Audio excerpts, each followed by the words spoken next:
साथियों नमस्कार।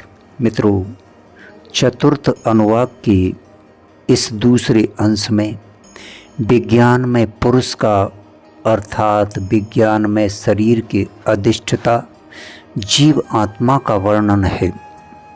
साथियों, भाव यह है कि पहले बताए हुए मनोमय शरीर से भी सूक्ष्म होने के कारण उसके भीतर रहने वाला जो आत्मा है वह अन्य है।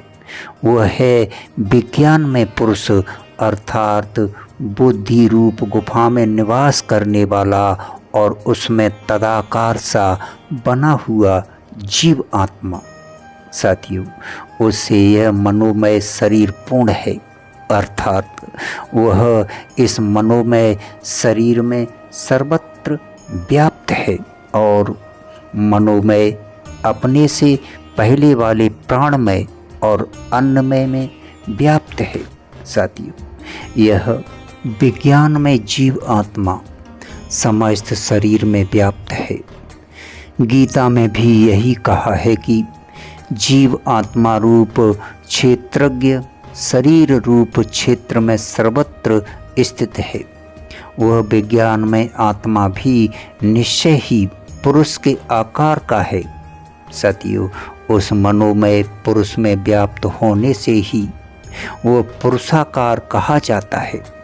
उस विज्ञानमय के अंगों की पक्षी के रूप में इस प्रकार कल्पना की गई है।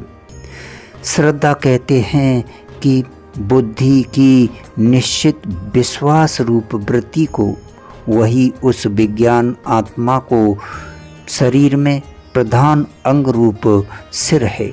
साथियों, क्योंकि यह दृढ़ विश्वास ही प्रत्येक विषय में उन्नति का कारण है। परमात्मा की प्राप्ति में तो सबसे पहले और सबसे अधिक इसी की आवश्यकता है। सदाचरण का निश्चय ही इसका दाहिना पंख है। सत्य भाषण का निश्चय ही इसका बायां पंख है।